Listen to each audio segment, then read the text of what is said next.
Hi friends, welcome to my channel Agiripalli రుచులండి. అందరు ఎలా ఉన్నారు? నేనైతే చాలా బాగున్నానండి. ఈరోజైతే మన ఛానల్లో రెసిపీ వచ్చేసి గోంగూరతో రెసిపీ అన్నమాట.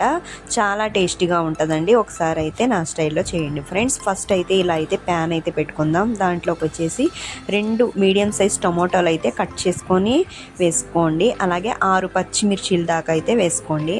1 టేబుల్ స్పూన్ పసుపు, 1 టేబుల్ స్పూన్ కారం కూడా యాడ్ చేసుకోండి. కొద్దిగా వాటర్ అయితే వేసుకోండి ఫ్రెండ్స్. వాటర్ ఏమి ఎక్కువ పట్టవు, ఎందుకంటే టమాటాల్లో కానీ గోంగూరలో కూడా వాటర్ ఇంక్రీజ్ అవుతాయి కాబట్టి చూసి తక్కువే వేసుకోండి, తక్కువ పడతాయి. ఇలా మొత్తం వేసేసుకున్న తర్వాత మూత అయితే పెట్టేసుకొని ఒక 10 నిమిషాలు అయితే కుక్ చేసుకోండి ఫ్రెండ్స్. అప్పుడు మెత్తగా కుక్ అయ్యి టమాటాలు పచ్చిమిర్చి మొత్తం మగ్గిపోయి గోంగూర కూడా మగ్గిపోయి ఉంటాయండి.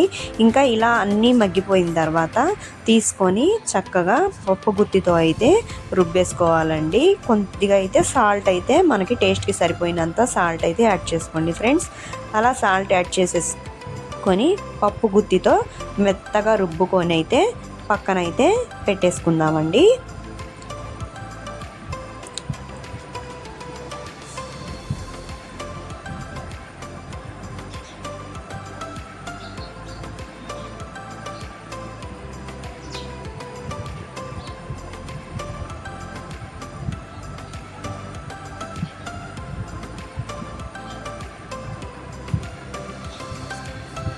ఇంకా ఇప్పుడైతే చక్కగా మెత్తేసుకున్నాం కదండి. ఇప్పుడైతే తాలింపు అయితే పెట్టేసుకుందామండి. తాలింపు కోసం అయితే ఫస్ట్ అయితే ప్యాన్ అయితే పెట్టుకోండి, ఆయిల్ అయితే వేసుకోండి.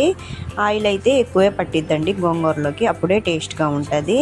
ఇందులోకి వచ్చేసి కొద్దిగా అయితే తాలింపు గింజల జీలకర్ర యాడ్ చేసుకోండి. అలాగే 2 ఎండుమిర్చీలు కూడా యాడ్ చేసుకోండి ఫ్రెండ్స్. కొద్దిగా ఉల్లిపాయ కూడా యాడ్ చేసుకోండి.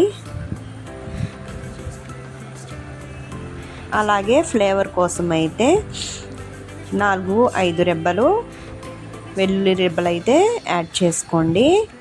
ఫ్లేవర్ అయితే బాగుంటుందండి. కొంచెం దంచి వేసుకోండి వెల్లుల్లి రెబ్బలు, అప్పుడే ఫ్లేవర్ అనేది బాగా వస్తుంది అన్నమాట తాలింపుకి. ఇంకా ఇవి మొత్తం మంచిగా గోల్డెన్ కలర్లోకి వచ్చేదాకా అయితే ఫ్రై చేసుకోండి ఫ్రెండ్స్.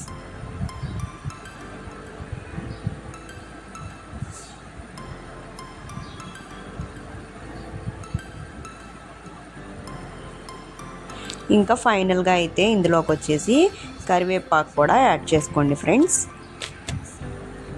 ఇంకా పోపు రెడీ అయిపోయినట్టేనమాట.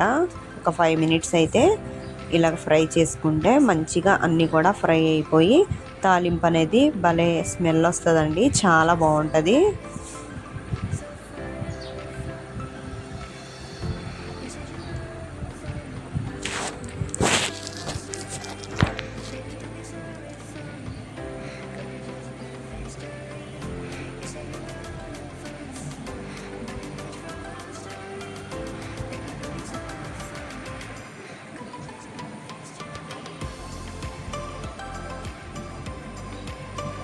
ఓకేనండి, ఇంకా తాలింపు అయితే అయిపోయింది కదండి. మనం గోంగూర అయితే రుబ్బి పక్కన పెట్టుకున్నాం కదండి. ఇందులోకి వచ్చేసి వేడివేడిగా తాలింపు ఉన్నప్పుడే తీసుకొచ్చి ఇందులోకి అయితే వేసేసేయండి.